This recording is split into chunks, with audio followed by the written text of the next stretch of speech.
This is a Swede Speaks. It's Friday, and Friday means that it's time for this week's episode of This Week in Sweden, which is where I go through some of the news that came out of Sweden in the previous 7 days, from Friday until Thursday. But before I do that, let me just say this. This is my day job. I am very grateful to everyone who supports my work financially. Thank you very much. And if you like what I do, if you think what I do is important and that I should continue doing so, please consider sending me $1 or $2 or 10 or 100. That's always greatly appreciated. For information about how to donate, take a look at the box under this video. Now, let's get started.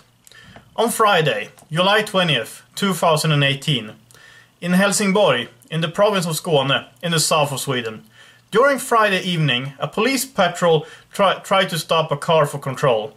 When the driver refused to stop, a police hunt followed.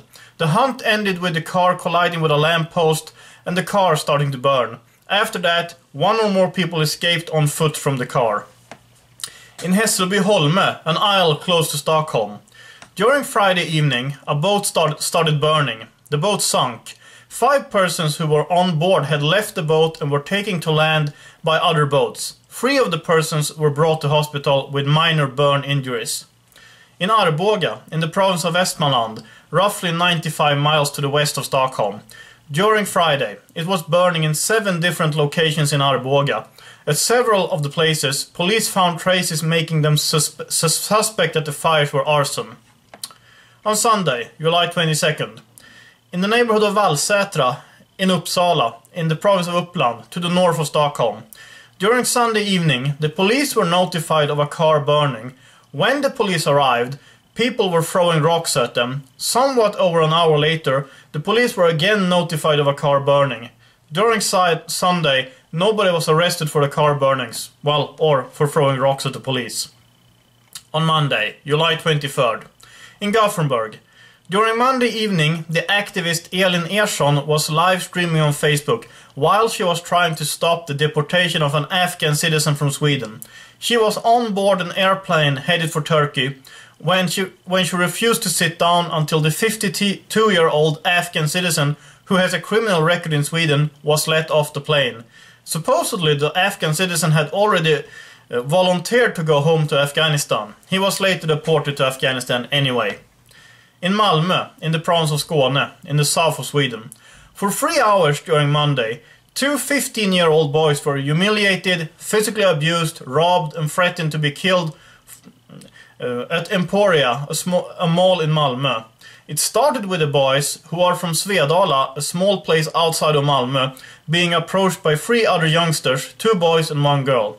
After that, the 15-year-olds were threatened with knives and brought to a garage nearby where they were physically abused. The boys were threatened with being shot to death if they called the police. Before they were set free, they were forced to count to 900. After this, both of the boys needed medical care. During Tuesday, no suspects had been arrested, but the police said that the security cameras had pictures of the attackers, who reportedly were in their late teens.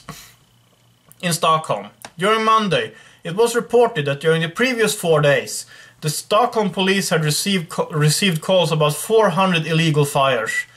Since July 10th, lighting a fire is illegal in Stockholm County due to the drought.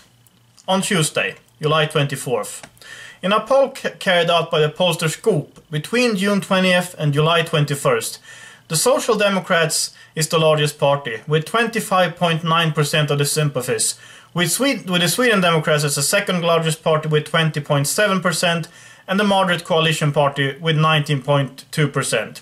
The left bloc in Swedish politics, consisting of the Swedish Social Democrats, the Green Party and the Left Party, get a combined support of 39.7%.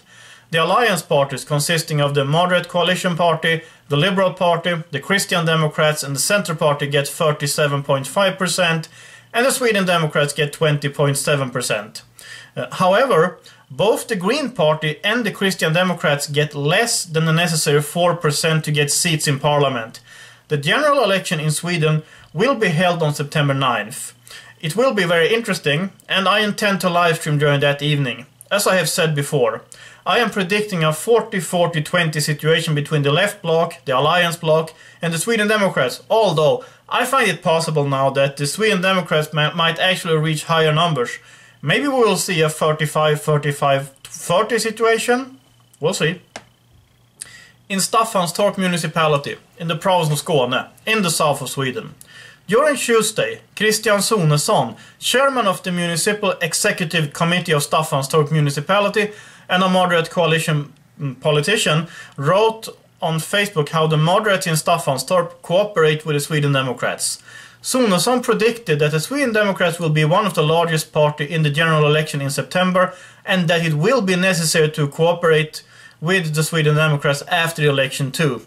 Sonesson wrote that in Staffanstorp municipality it would be unthinkable for the moderates to isolate the Sweden Democrats the way the moderates in the Swedish parliament have acted when they laid down their votes from 2014 in order to not give the Sweden Democrats any influence and instead allow a socialist minority to rule the Swedish parliament.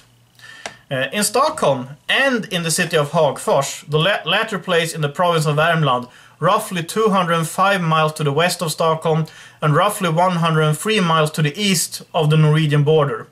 It was reported that Stockholm City Social Services tells their client to move to Hagfors due to a lack of housing in Stockholm.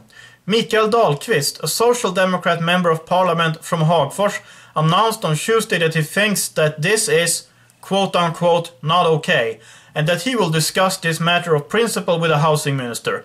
Reportedly, the housing that the Stockholm City Social Services paid for in Hagfors was of bad quality.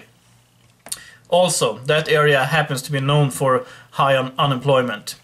In Malmö, in the province of Skåne, in the south of Sweden, during Tuesday afternoon, the police was alarmed to Eriksfältsgatan, a street in Malmö. An apartment where a family with children lived on that street had been shot at. Nobody was harmed, but a teenage girl was severely shocked.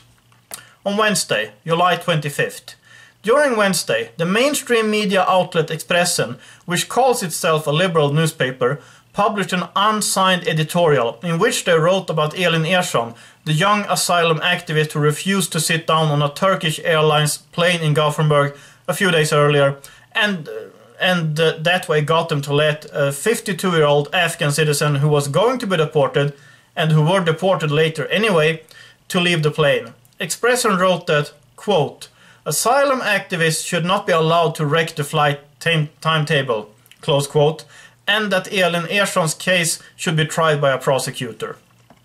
And on Thursday, July 26th, at Stockholm Airport Arlanda, during Thursday, 6 flights from Stockholm Airport Arlanda were cancelled. The flights were bound for Stavanger, Vilnius, Bergen, Malmö, London and Hamburg, and they were cancelled due to a lack of pilots. The Scandinavian-based SAS, Scandinavian Airlines Systems, which is partially owned by the governments of Sweden, Norway and Denmark, are having trouble recruiting pilots, and during the last 3 months they have cancelled 700 flights. So those were some of the news that came out of Sweden during the last 7 days, from Friday until Thursday. As you probably understand, I had to pick some stories over others. Otherwise, this video would simply be too long. And that's what I have to say about this right now. As I said in the beginning of this video, this is my day job, and I want to thank everyone who supports my work financially. If you like what I do, if you think what I do is important, and if you want me to continue doing so, please consider sending me $1 or $2, or 10, or 100. That's always greatly appreciated. Also, please subscribe, like and share my videos, and keep us at Swede Studios in your prayers. Normally, I live stream on Saturdays, but I will not live stream tomorrow since I will have some personal things to take care of. However, I intend to live stream Saturday next week on August 3rd, and I hope to see you all then. But before that, there will be a few more videos coming on this channel, of course. So, until next time, have a nice day, and God bless.